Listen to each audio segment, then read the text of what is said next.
जरा सोचिए, कोई एक ऐसे पुल पर 100 किलोमीटर प्रति घंटे की रफ्तार से गाड़ी चला रहा है जो किसी 50 मंजिला इमारत जितना ऊंचा हो। हाँ बिल्कुल, और वो भी सीधा पहाड़ों को चीरता हुआ।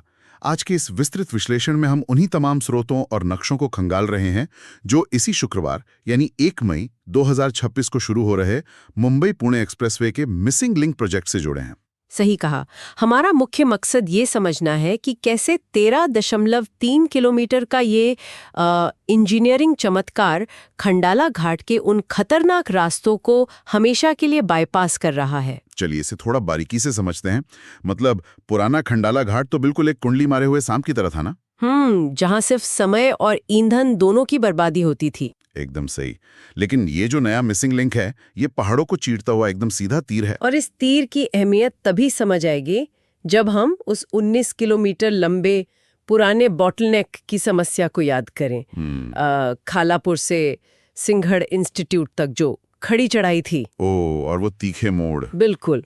और मानसून में लैंडस्लाइड के खतरे की वजह से गाड़ियां वहां हमेशा रेंगती ही थीं। उस समस्या को जड़ से खत्म करने के लिए ही इसे बनाया गया है। और उसी समस्या को सुलझाने के लिए ये करीब 6,695 करोड़ रुपए का प्रोजेक्ट लाया गया है। हाँ, जिससे दूरी लगभग 6 किलोमीटर कम हो रही है। और सबसे बड़ी बात, मानसून या पीक आवर्स में सफर करीब 60 मिनट तक कम हो जाएगा। मतलब पूरा 1 घंटा। ये वाकई एक बड़ा बदलाव है। और इसमें एशिया की सबसे चौड़ी 8 लेन की सुरंग भी शामिल है। और टाइगर वैली पर वो 180 मीटर ऊंचा केबल स्टे ब्रिज, यानी मोटे स्टील के तारों से सदा हुआ एक विशाल पुल। जी बिल्कुल। लेकिन एक मिनट, 180 मीटर ऊंचे ब्रिज का मतलब है किसी 50 मंजिला इमारत की छत पर गाड़ी चलाना। मैं बस यही सोच रहा हूं कि इतनी गहरी घाटी में, इतनी ऊंचाई पर तेज हवाओं और खराब मौसम की चुनौतियों से कैसे निपटा गया होगा। ये बहुत ही तार्किक सवाल है। देखिए, इतनी ऊंचाई पर हवा का दबाव बहुत ज्यादा होता है, इसीलिए इस पुल को खास एरोडायनामिक डिजाइन दिया गया है। अच्छा। हाँ, और हवा को दिशा देने वाले विंड डिफ्लेक्टिंग बैरियर्स के साथ इसे बनाया गया है ताकि तेज हवाएं पुल को नुकसान पहुंचाए बिना ही आर पार निकल जाएं। अरे वाह, ये तो शानदार है। और यहाँ सबसे दिलचस्प बात यह है कि सुरक्षा का यह नजरिया सिर्फ हवाओं तक सीमित नहीं है। मतलब इन लंबी सुरंगों में हर 300 मीटर पर स्मोक प्रूफ क्रॉस पैसेज बनाए गए हैं। रुको, क्रॉस पैसेज यानी एक सुरंग से दूसरी सुरंग में जाने का रास्ता? बिल्कुल। सरल शब्दों में कहें तो यह 2 सुरंगों के बीच एक सुरक्षित एयरलॉक दरवाजे की तरह काम करता है, ताकि आग लगने पर लोग दूसरी तरफ सुरक्षित निकल सकें। मिस्ट सिस्टम लगाया गया है जो पानी को एकदम बारीक बूंदों में बदल देता है। हाँ, इससे क्या होता है? इससे आग का दम घुट जाता है और तापमान तुरंत कम हो जाता है, वो भी पूरी सुरंग में पानी भरे बिना। तकनीक और सुरक्षा तो वाकई कमाल की है।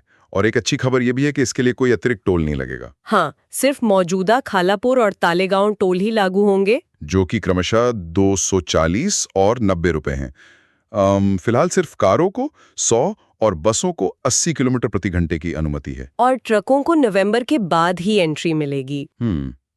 लेकिन यहाँ मामला सच में बहुत दिलचस्प हो जाता है।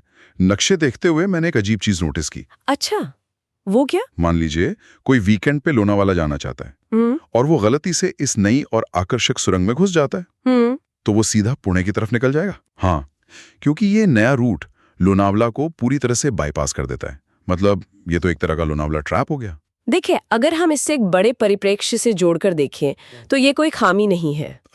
ऐसा क्यों? बल्कि ये एक बेहतरीन ट्रैफिक मैनेजमेंट रणनीति है। ये सुरंग एक ऐसी छलनी की तरह काम करेगी जो अपने आप टूरिस्ट और कमर्शियल ट्रैफिक को अलग कर देगी। ओहो, अब मैं समझा। जो कमर्शियल ट्रक या रेगुलर गाड़ियां सीधे मुंबई से पुणे जाना चाहती हैं, वो सुरंग से तेजी से निकल जाएंगी। और जो लोग लोनावला जाना चाहते हैं, उन्हें पुराने रास्ते पर कम भीड़ मिलेगी। क्या बात है। मतलब 2001 में जब मूल एक्सप्रेसवे बना था, तब जो हिस्सा छूट गया था, वो अब जाके पूरा हुआ है। बिल्कुल, ये सफर अब बहुत तेज और सुरक्षित हो गया है। और जाते जाते सोचने के लिए एक नया सवाल भी है। वो क्या? जब मुंबई और पुणे के बीच का सफर 30 से 60 मिनट तक कम हो रहा है, तो क्या लोनावाला से आगे वाले इलाके वीकेंड होम और नए रियल एस्टेट प्रोजेक्ट्स के लिए अगले बड़े हॉटस्पॉट बन जाएंगे? ये सच में एक बहुत ही दिलचस्प बिंदु है। अक्सर यातायात के साधनों में सुधार से रियल एस्टेट का पूरा नक्शा ही बदल जाता है। बिल्कुल एकदम सही कहा। जैसे वो सीधा तीर पहाड़ों को चीरकर रास्ता बना रहा है, वैसे ही ये विकास के नए रास्ते भी खोलेगा। ज्ञान की इस खोज को हम आगे भी ऐसे ही जारी रखेंगे। तब तक के लिए नई चीजों को खोजना और समझना जारी रखें।